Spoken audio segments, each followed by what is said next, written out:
एक शख्स गाड़ी से उतरा और बड़ी तेजी से एयरपोर्ट में घुसा। जहाज उड़ने के लिए तैयार था।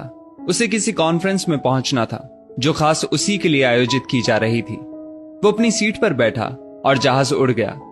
अभी जहाज कुछ दूर ही उड़ा था कि कैप्टन ने ऐलान किया, तूफानी बारिश और बिजली की वजह से जहाज का रेडियो सिस्टम ठीक से काम नहीं कर रहा, इसलिए हम करीबी एयरपोर्ट पर उतरने के लिए मजबूर हैं। जहाज लैंड होते ही अब वो शख्स बाहर निकला और कैप्टन से शिकायत करने लगा कि उसका एक एक मिनट कीमती है और होने वाली कॉन्फ्रेंस में उसका पहुंचना बहुत जरूरी है।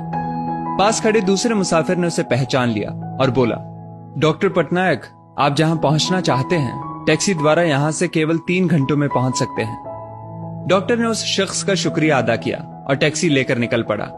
लेकिन ये क्या, आंधी तूफान और मूसलाधार बारिश ने गाड़ी का चलना मुश्किल कर दिया।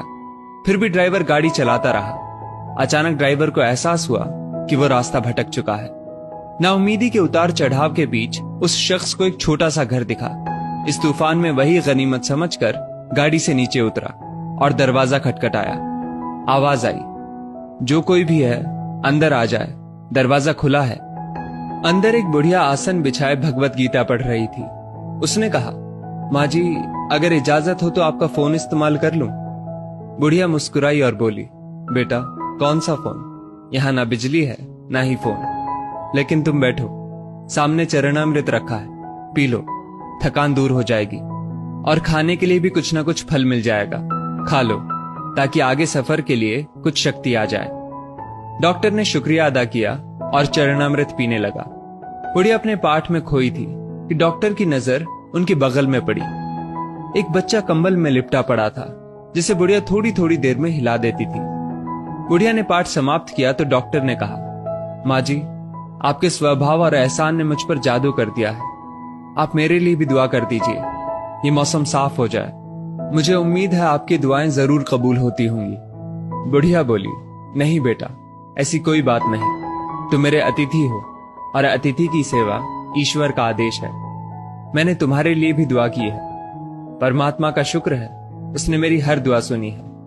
बस एक और दुआ मैं उससे मांग रही हूं, शायद जब वो चाहेगा उसे भी कबूल कर लेगा। कौन सी दुआ? डॉक्टर ने पूछा। बुढ़िया बोली, ये जो 4 साल का बच्चा तुम्हारे सामने अधमरा पड़ा है, मेरा पोता है।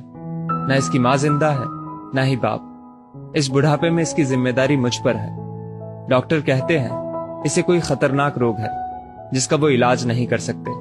वो कहते हैं एक ही नामवर डॉक्टर है। क्या नाम बताया था उसका? हाँ, याद आया, डॉक्टर पटनायक। वो इसका ऑपरेशन कर सकता है। लेकिन मैं बुढ़िया कहाँ उस डॉक्टर तक पहुंच सकती हूँ? बच्चे को लेकर जाऊं भी तो पता नहीं वो देखने के लिए राजी भी हो या नहीं। बस अब बंसी वाले से यही मांग रही थी कि वो मेरी मुश्किल आसान कर दे। डॉक्टर की आंखों से आंसुओं का सैलाब बह निकला। वो रूंधे कंठ से बोला, माई, आपकी दुआ ने हवाई जहाज को नीचे उतार लिया, आसमान पर बिजलियां कौंधवा दी, मुझे रास्ता भुलवा दिया ताकि मैं यहां तक खींचा चला आऊं। हे भगवान, मुझे यकीन ही नहीं हो रहा कि कन्हैया एक दुआ कबूल करने के लिए अपने भक्तों की इस तरह भी मदद कर सकता है। दोस्तों, वो ईश्वर सर्वशक्तिमान है। जहां इंसान बेबस हो जाता है वहीं से उसकी परम कृपा शुरू होती है। यदि इस वीडियो ने आपका दिल छू लिया हो तो इसे लाइक शेयर अवश्य करें और ऐसी बेहतरीन वीडियोस के लिए हमारा पेज जरूर फॉलो कर लें। धन्यवाद।